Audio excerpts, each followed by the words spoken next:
मित्रों, भारत के सभी प्रमुख चिंतकों ने गीता के संदेश को किसी न किसी रूप में अपना समर्थन दिया है। उनमें से बहुतों ने गीता पर भाष्य लिखे हैं। ऐसा कोई भी भारतीय दार्शनिक, विचारक या धार्मिक नेता नहीं है जिस पर गीता का प्रभाव न पड़ा हो। पिछली एक शताब्दी में ही बाल गंगाधर तिलक, महात्मा गांधी, श्री अरविंद और डॉक्टर सर्वपल्ली राधाकृष्णन जैसे विचारकों और सामाजिक नेताओं ने न केवल गीता के संदेश को सराहा है अपितु उसकी अपनी अपनी दृष्टि से व्याख्या भी की है। गीता का प्रभाव केवल भारत तक ही सीमित नहीं रहा है। इसका संदेश पहले एशिया के देशों में फैला और पिछले 200 वर्षों में यह पश्चिम में भारतीय चिंतन को समझने के लिए एक लोकप्रिय स्रोत का काम करती रही है। संसार की सभी प्रमुख भाषाओं में गीता का अनुवाद हो चुका है। धर्म के क्षेत्र में गीता सार्वभौम धर्म का संदेश देती है, जिसका पालन सभी मनुष्य कर सकते हैं। दर्शन के क्षेत्र में जिसे एल्डस हक्सले शाश्वत दर्शन कहते हैं, उसका सबसे अच्छा प्रतिपादन उन्हीं के शब्दों में गीता में ही है।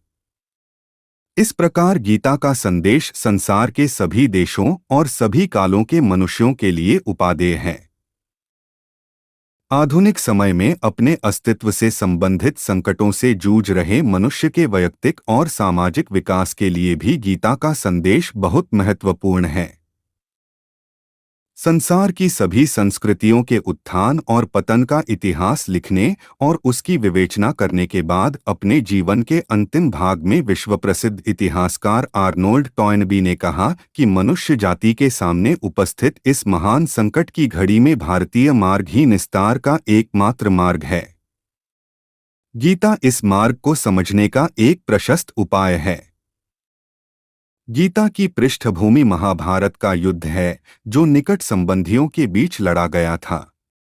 युद्ध प्रारंभ होने से ठीक पहले उस युद्ध के प्रधान नायक अर्जुन के मन में न केवल प्रस्तुत युद्ध के विषय में अपितु मानव जीवन के अर्थ के विषय में भी कुछ गंभीर प्रश्न उठते हैं, जिन्हें वह अपने मित्र, गुरु और सारथी श्री कृष्ण के सम्मुख रखता है।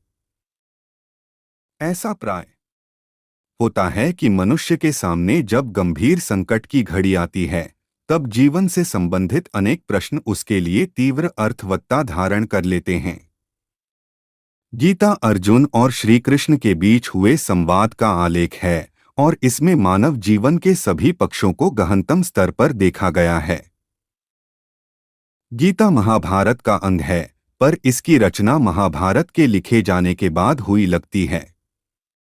गीता के मूल लेखक का नाम ज्ञात नहीं है। जो भी हो, जिसने भी गीता की रचना की, वह संसार का एक सबसे बड़ा जीनियस था।